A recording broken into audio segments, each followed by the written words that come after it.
Friends and followers, this is the executive editor of the Philippine Muslim Today and the founding editor-in-chief of the Ranao Star. Today we have a very special interview with a local but having an international name. He is carrying a name in the international academic world. I'm referring to Dr. Exquil Bryan P. Aron. Good morning po. Good morning, sir. Okay. Good morning, sir. Ito po si Dr. Aron ay siya po ang Vice President ng International Competitions under the Olympiad Champions Education Center. Am I right? Yes, correct. And he is the Philippine team leader of this organization. Now, first of all, Doctor, baka pwede mong explain sa ating mga viewers at mga readers, kasi alam nyo itong Philippine Muslim Today engages in all platforms in the social media, like we have also website domain, and like the Facebook, the Twitter, LinkedIn, and others. We have the weekly newspaper, hard copy print. What is the name of these competitions of which you are in charge? And can you tell us how relevant is this competition as far as our students are concerned? Olympiad Champions Education Center. It's a Hong Kong-based organization, which the president is Mr. Andy Lam. This organization invited Philippines to compete in the many competitions they have. First, they have offered to us competition, Hong Kong International Mathematical Olympiad. It has two phases, the national qualifying round, and for those students who will receive gold, silver, and bronze, they will then be invited to the international round or final round, and that is in Hong Kong.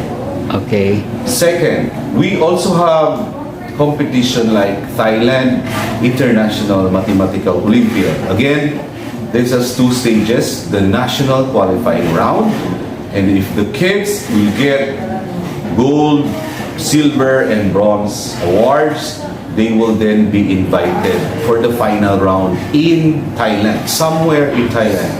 And we had two final rounds before the pandemic. We were in Bangkok, Thailand, and in Phuket last 3 years ago, before the pandemic. And we also have this Hong Kong International Science Olympiad. Okay. It has two phases also.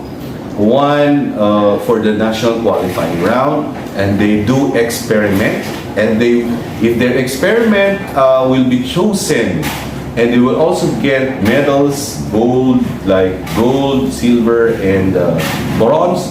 They will also be invited for the international round or the final round in Singapore. We also have this Hong Kong International Computing Olympiad. This is about computer programming. This has not been explored by our students in the whole Philippines because this is very difficult. So once you'll be invited to the final round, say you will go to Singapore, pair with Science Olympiad. And if our kids, during the final round, they will get gold, they will have this scholarship program, and they will attend to what we call World International Mathematical Olympiad. In international rounds of WIMO, World International Math Olympiad, before the pandemic, it was in Jakarta in 2019, and in 2020 it's in Japan, Tokyo, Japan. Wow. These competitions are actually aligned in our K-12 basic curriculum.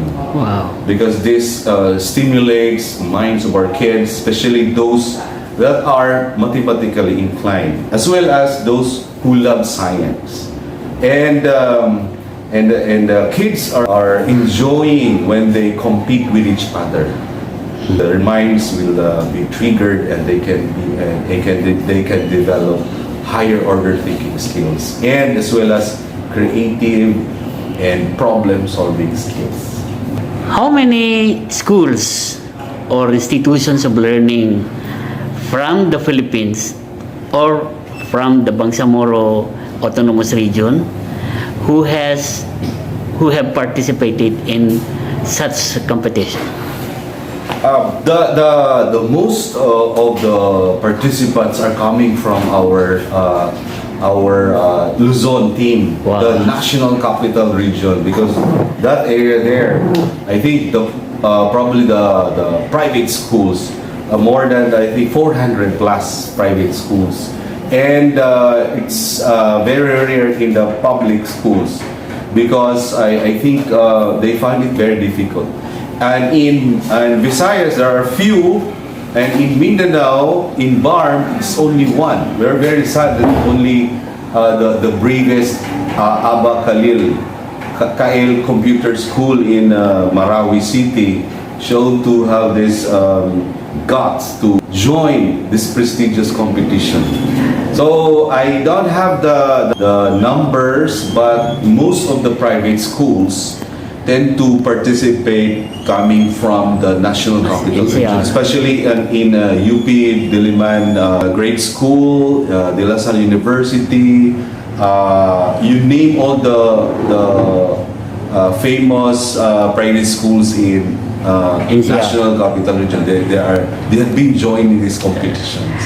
But for in Mindanao, someone like they would like to prefer this competition. Let's say, for example, if they love science, they'll just join science, and they will not join math, or again, they will not join computer programming. But every now and then, they will be joining. They just choose to where they want to join in math, science, and in computer. I don't have the exact figure. What do you think is the reason why?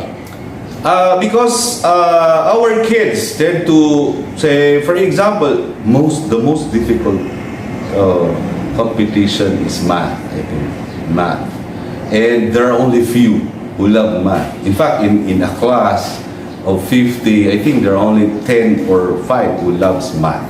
Okay. Yeah, that's why we are encouraging all the schools, encouraging our kids, and most especially our parents, that at least in the early age of their children, they could teach them math in a way that they're competing, because in competing they will know how they are at par with each other, and this competitions, healthy competition, can develop their minds and hearts. So, as early as stage in the education in kindergarten, we would like to request our parents to let them expose their kids to these competitions, because after all, this can develop the minds of our kids. Have you coordinated with education officials of the Bangsamoro Autonomous Region? I really love the team from Bangsamoro, because I can discover a lot of potential kids. Yes. But the first step was to invite Al-Khail Computer School. I just invited them. Last time I invited them sometime in 2018 or 2019. And there were quite few kids joining, and because of their performance, and some of them were able to go to Thailand, were able to go to Hong Kong, and then majority of the kids coming from that school are enticed to join, and they're envied with the kids having their medals, and they think that they also have these talents in math and science. So that's why it grows, and then they just choose what kind of competitions they would like to join first.